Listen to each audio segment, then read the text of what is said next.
الحمد لله نحمده ونستعينه ونستغفره ونعوذ بالله من شرور أنفسنا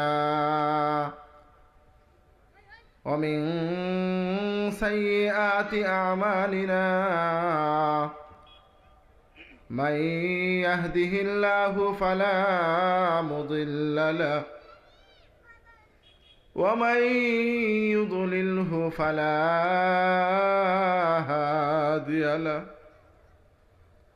ونشهد أن لا إله إلا الله ونشهد أن سيدنا وحبيبنا وطبيب قلوبنا ومولانا محمد صلى الله عليه وعلى آله وأصحابه وبارك وسلم تسليما كثيرا كثيرا. أما بعد، فأعوذ بالله من الشيطان الرجيم. بسم الله الرحمن الرحيم. قل يا عبادي الذين أسرفوا على أنفسهم لا تقنطوا من رحمة الله إن الله يغفر الذنوب جميعا إنه هو الغفور الرحيم. وقال النبي صلى الله عليه وسلم: كل بني آدم خطاؤون وخير الخطائين التوابون.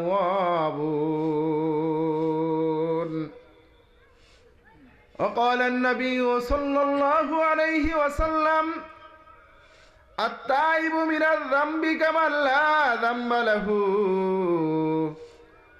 أو كما قال النبي صلى الله عليه وسلم: صدق الله مولانا العظيم وصدق رسوله النبي الكريم، ونحن على ذلك من الشاهدين والشاكرين، والحمد لله رب العالمين. إن الله وملائكته يصلون على النبي يا أيها الذين آمنوا صلوا عليه وسلموا تسليما. درود إبراهيم. اللهم صل على محمد وعلى آل محمد كما صليت على إبراهيم وعلى آل إبراهيم إنك حميد مجيد. اللهم بارك على محمد وعلى آل محمد كما باركت على إبراهيم وعلى آل إبراهيم إنك حميد مجيد. سارے دنیا ہو کے کالی، مخلوقت ہو سب قلم، لکھتے ہوئے زندگی بھر، لکھتے ہوئے زندگی بھر، نہ ہوئے تعریف ختم. بلغ العلا بکمالہ کشف الدجى بجمالہ حسنة جميع خصاله صلوا عليه وآله تذكر كري لا إله إلا الله جوره لا إله إلا الله لا إله لا إله لا إله إلا الله لا إله আমার সাথে বলেন আসমান জমিন গায়রুল্লাহ আসমান জমিন গায়রুল্লাহ চাঁদ সূর্য গায়রুল্লাহ চাঁদ সূর্য গায়রুল্লাহ সাজদা করব এক আল্লাহ লা ইলাহা জোরে লা ইলাহা আর জোরে লা ইলাহা আর জোরে লা ইলাহা পীর ফকির গায়রুল্লাহ পীর ফকির গায়রুল্লাহ মাজার বাজার গায়রুল্লাহ মাজার বাজার গায়রুল্লাহ সাজদা করব এক আল্লাহ লা ইলাহা জোরে লা ইলাহা আর জোরে লা ইলাহা লা ইলাহা ইল্লাল্লাহু মুহাম্মাদুর রাসূলুল্লাহ। সেনাইল সমাজ কল্যাণ যুব সংঘের উদ্যোগে নবম বার্ষিক ওয়াজ মাহফিলের সম্মানিত প্রধান আলোচক এবং প্রধান আকর্ষণ এবং বিশেষ অতিথিবৃন্দ এবং প্রধান অতিথি এবং আজকের এই মাহফিলের সম্মানিত সভাপতি এবং আমার সামনে উপবিষ্ট বাংলার প্রত্যন্ত অঞ্চল থেকে আগত আল্লাহ পাকের জাকিরিন শাকিরিন বান্দা বান্দিরা, পর্দার অন্তরালে অবস্থিত আমার মা ও বোনেরা, সর্বোপরি সকল প্রশংসা মহিয়ান গরিয়ান সর্বশক্তিমান আল্লাহ জাল্লা জালালুহু আম্মা রাওয়ালুহুর জন্য, যেই মহান স্রষ্টা, যেই মহান আল্লাহ রব্বুল আলামিন আমাদেরকে এই মহতি মাহফিলে এসে উপস্থিত হওয়ার তৌফিক দান করেছেন। এই জন্য আমরা সকলেই শুকরিয়া আদান বলি আলহামদুলিল্লাহ। আমাদের আলহামদুলিল্লাহ বলার দ্বারা আমাদের মাঝে এটা প্রকাশ পেল যে আমরা দুর্বল হয়ে গেছি। আসলে কি মুমিন কখনো দুর্বল হয়? কি বলেন আপনারা? মুমিন কি কখনো দুর্বল হয়? মুমিন কখনো দুর্বল হয় না। মুমিনের ইমানের স্পৃহা যতক্ষণ পর্যন্ত থাকবে, মুমিনের ইমানের শক্তি যতক্ষণ পর্যন্ত থাকবে, মুমিনের শরীরের মধ্যে যতক্ষণ পর্যন্ত এক বিন্দু রক্ত থাকবে, ততক্ষণ পর্যন্ত মুমিন কখনোই দুর্বল হতে পারে না। ঠিক কিনা? আজকে আফসোস, এলেমের মজলিসগুলো, জিকিরের মজলিসগুলো, ওয়াজ মাহফিলগুলো একেবারে খালি। আজকে যদি এখানে অন্য কোনো গানের প্যান্ডেল হতো তাহলে জায়গা পাওয়া যেত না। ঠিক কিনা? আজকে যদি নর্তকী নাচানো হতো, এখানে ফুটবল খেলার আয়োজন করা হতো, ক্রিকেট খেলার আয়োজন করা হতো, তাহলে জায়গা দেওয়া সম্ভব ছিল না। কিন্তু আফসোস, আমাদের জন্য আফসোস, মুসলমানের জন্য আফসোস। আল্লাহ রাব্বুল আলামিন বান্দাকে কি জন্য বানাইলেন, কি কারণে বানাইলেন, আমি আর আপনি বুঝতে পারলাম না। আল্লাহ রাব্বুল আলামিন কুরআনুল হাকিমের মধ্যে সুন্দর একটা আয়াত নাজিল করে বান্দাদেরকে বুঝান, কুল ইয়া ইবাদিয়াল্লাযীনা আসরাফু আলা আনফুসিহিম লা তাকনাতু মির রাহমাতিল্লাহ। ও পৃথিবীর মানুষেরা, ও আমার বান্দারা, যারা দুনিয়ার বুকে চলাফেরা করতে গিয়ে হাজার হাজার গুনার মধ্যে লিপ্ত হয়েছ, গুনাহ করতে করতে নিজের অন্তরের উপর জুলুম করেছ, গুনাহ করতে করতে অন্তরটাকে কালো দাগ দ্বারা পুর করে ফেলেছ, আমি আমার ওই সমস্ত বান্দাদেরকে বলি, লা তাকনাতু মির রাহমাতিল্লাহ। বান্দা জীবনে যত গুনাহ করেছো, অন্যায় করেছো, অপরাধ করেছো, সাবধান সাবধান, আমার রহমত থেকে বঞ্চিত হইও না।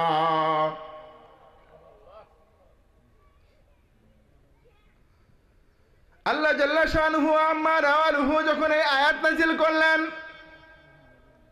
আয়াত নাজিল হওয়ার সঙ্গে সঙ্গে আমার আপনার নবী জনাবে মুহাম্মদুর রাসূলুল্লাহ সাল্লাল্লাহু আলাইহি ওয়াসাল্লাম ঘোষণা করলেন, ও আমার সাহাবীরা, তোমরা কি জানো এই আয়াতকে আমি কি পরিমাণ ভালোবাসি, কি পরিমাণ মহব্বত করি? আমার উম্মত শুনে রাখো, জেনে রাখো, আমাকে যদি 7 তব আসমান পরিমাণ স্বর্ণ দেওয়া হয়, 7 তব জমিন পরিমাণ স্বর্ণ দেওয়া হয়, এবং সব কিছু যদি এক পাল্লায় রাখা হয়, আর আমাকে যদি বলা হয় ও মুহাম্মদ সাল্লাল্লাহু আলাইহি ওয়াসাল্লাম, আপনি এই 1000 কোটি স্বর্ণ চান, নাকি আপনি যে আয়াতটা নাজিল করেছে এই আয়াতকে আপনি ভালোবাসেন কোনটা? আমার আপনার নবী জনাবে মুহাম্মদুর রাসূলুল্লাহ সাল্লাল্লাহু আলাইহি ওয়াসাল্লাম জবাব দেন, ও আমার উম্মতের দল, শুনে রাখো, আমার কাছে এই আয়াতটাই সবচাইতে প্রিয়। কেন প্রিয়? কারণ এই আয়াতে কারিমার মধ্যে আল্লাহ রাব্বুল আলামিন পৃথিবীর বুকে যত মানুষ আছে, যত জিন আছে, সমস্ত মানব এবং দানবের আল্লাহ রাব্বুল আলামিন এখানে আশার আলো রেখে দিয়েছেন। কারণ পৃথিবীর বুকে এমন কোনো মানুষ নাই যারা গুনাহ করে না। আসেনি? এই মজলিসের মধ্যে আমি একজন মানুষ চাই যে গুনাহ করে নাই জীবনে। কি আছে? নাই নাই নাই। পৃথিবীর বুকে এমন একজন মানুষও খুঁজে পাবেন না যে জীবনে গুনাহ করে নাই। এটা আপনার আর আমার কথা না। নবী আলাইহিস সালাতু ওয়াস সালাম 1400 বছর আগেই বলে গেছেন, কুল্লু বানি আদম খাত্তাউন ও খায়রুল খাত্তাইন আত-তাওয়াবুন। নবী আলাইহিস সালাতু ওয়াস সালাম বলেন, আদম সন্তান সকলেই গুনাহগার, কিন্তু নবীরা ছাড়া। ঠিক কিনা? নবীরা কিন্তু গুনাহ করেন না। নবীরা ছাড়া আদম সন্তান যত আছে সকলেই গুনাহগার। এই গুনাহগারদের মধ্যে থেকে সবচাইতে শ্রেষ্ঠ হলো ওই বান্দা, ওই উম্মত, ওই ব্যক্তি।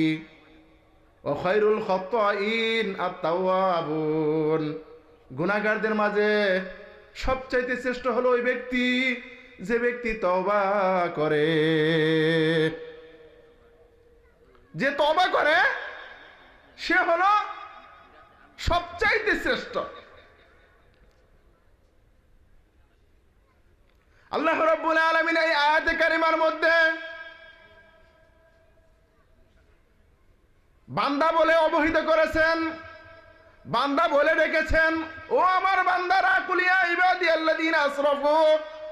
আল্লাহ পাক বলেন, ও আমার বান্দারা। করুণার সুরে আল্লাহ রাব্বুল আলামিন ডাক দিয়েছেন। আল্লাহ বলেন নাই, ও আমার নাফরমানের দলেরা। আল্লাহ পাক কি বলছেন? আল্লাহ পাক বলেন নাই ও আমার নাফরমানের দলেরা, আল্লাহ নাফরমান আমাদেরকে বলেন নাই। আল্লাহ রাব্বুল আলামিন বলেন ওয়া কুল ইয়া ইবাদিয়াল্লাযীনা আসরাফু, ও আমার বান্দারা যাদেরকে আমি নিজ হাতে তৈরি করলাম, এত সুন্দর একটা গঠন দান করলাম, 3.5 হাত বডি দান করলাম, এই বডি কত সুন্দর করে আমি আল্লাহ পাক নিজ হাতে বানাইলাম। বানানোর পর আমি আল্লাহ রাব্বুল আলামিন তোমাকে সম্মানিত করলাম ফেরেশতার সাজদার দ্বারা, তারপরেও তুমি আবার নাফরমানি করো। বান্দা একটু চিন্তা করে দেখ, তুই জীবনে যত গুনাহ করেছিস, অন্যায় করেছিস, অপরাধ করেছিস, আমি আল্লাহ রাব্বুল আলামিনের কাছে একবার ফিরে আয়। আমি আল্লাহ রাব্বুল আলামিন তোর জীবনের সমস্ত গুনাহগুলোকে ক্ষমা করে দিব। আল্লাহ রাব্বুল আলামিন বান্দাকে ডাকেন। কুল ইয়া ইবাদিয়াল্লাযীনা আসরাফু, আল্লাহ রাব্বুল আলামিন বলেন ও আমার বান্দারা যারা নিজের নফসের উপর জুলুম করেছ, বাড়াবাড়ি করেছ, যারা সুদ খাইছ, কি যারা কি করেছ? সুদ খাইছ, দুনিয়াতে সুদ খাইছ, টাকার লোভে পড়ে, সম্পদের লোভে পড়ে, সম্পদকে বাড়ানোর জন্য সুদ খাইছ মানুষের কাছ থেকে শুধু সুদ খাইছ। সুদ খাইলে কি গুনাহ হয়? যারা সুদ খায় তারা জানে না? জোরে বলেন, জানে কি না? সুদ খাইলে কি গুনাহ হয় সবাই জানে তো? নবী আলাইহিস সালাতু ওয়াস সালাম বলেন, নবী আলাইহিস সালাতু ওয়াস সালাম বলেন দিরহামুন রিবান, যে ব্যক্তি 1 টাকা সুদ খাইলো, এই 1 টাকা সুদ খাওয়ার কারণে, এই সুদ 1 টাকা খাওয়ার কারণে সবচাইতে ছোট গুনাহ হলো আইয়ানকিহার রাজুলু উম্মাহু, সবচাইতে ছোট গুনাহ হলো সে তার মায়ের সাথে জিনা করলো। যে ব্যক্তি সুদ খাইলো সে কি করলো? সবচাইতে ছোট গুনাহ হলো তার মায়ের সাথে জিনা করলো। নবী আলাইহিস সালাতু ওয়াস সালাম অপর হাদিসের মধ্যে বলেন যে ব্যক্তি 1 টাকা সুদ খাইলো তার আমলনামায় 36 বার জিনা করার গুনাহ লেখা হবে। কয়বার? 36 বার। অপর হাদিসের মধ্যে নবী আলাইহিস সালাতু ওয়াস সালাম বলেন আমাকে যখন মেরাজের রজনীতে নিয়ে যাওয়া হলো, আমি জান্নাত পরিদর্শন করেছি, জাহান্নামও পরিদর্শন করেছি। জাহান্নাম যখন আমি পরিদর্শন করতে যাই, গিয়ে দেখি জাহান্নামের মধ্যে একজন ব্যক্তি দাঁড়ানো, বিশাল লম্বা, কিন্তু আশ্চর্যের বিষয় হলো তার পেটটা বিশাল বড় ফোলা। পেটটা কত বড়? একেবারে বিশাল বড়, কাল বুয়ুত। নবী আলাইহিস সালাতু ওয়াস সালাম তার বলেন তার পেটটা হলো ঘরের মতো বিশাল বড়, বিল্ডিং এর মতো বিশাল বড় পেট। পেটের মধ্যে কি আছে না আছে সব বাইরে থেকে দেখা যাচ্ছে। নবী আলাইহিস সালাতু ওয়াস সালাম বলেন ওই ব্যক্তির বিশাল বড় পেটের মধ্যে দেখলাম সাপ শুধু কিলকিল কিলকিল করতেছে, সাপ আর সাপ কিলকিল কিল করতেছে। আমি জিজ্ঞাসা করলাম ভাই জিবরাইল, এই লোকটাকে কেন তার পেটের মধ্যে সাপ? হযরত জিবরাইল আলাইহিস সালাতু ওয়াস সালাম উত্তর দিলেন ইয়া রাসূলুল্লাহ, ইয়া হাবিবাল্লাহ, এই ব্যক্তি হলো আপনার উম্মতের মধ্যে থেকে যেই লোকটা সুদ খাইছে, ওই ব্যক্তি হলো এই ব্যক্তি। সে তো সুদ খায় নাই, সে খাইছে কি? সাপ আর সাপ বিচ্ছু এগুলো খেয়েছে, আগুন খেয়েছে। এই জন্য তার পেটের মধ্যে এই সুদের টাকাগুলো, সুদের কেনা টাকাগুলো, সুদের টাকা পয়সাগুলো সব কিছু সাপ হয়ে গেছে। আল্লাহ রাব্বুল আলামিন যেন এই সুদখোরকে ডাক দিয়ে বলতেছেন কুল ইয়া ইবাদিয়াল্লাযীনা আসরাফু, ও নবী আপনি বলে দেন পৃথিবীর বুকে আমার যেই বান্দারা সুদ খাইছে, যতই সুদ খাক সে যেন আমার রহমত থেকে বঞ্চিত না হয়। সে যেন সুদ ছেড়ে দেয়, সুদ ছেড়ে দিয়ে যেন আমার কুদরতি কদম মুবারকে এসে সাজদা করে, আর জীবনের তরে সে যেন আমার কাছে মাপ চায়, আমি আল্লাহ রাব্বুল আলামিন তাকে ক্ষমা করে দিব। শুধু তাই না, আল্লাহ রাব্বুল আলামিন যারা জিনা করেছে এদেরকে আল্লাহ পাক ডাক দিয়েছেন। নবী আলাইহিস সালাতু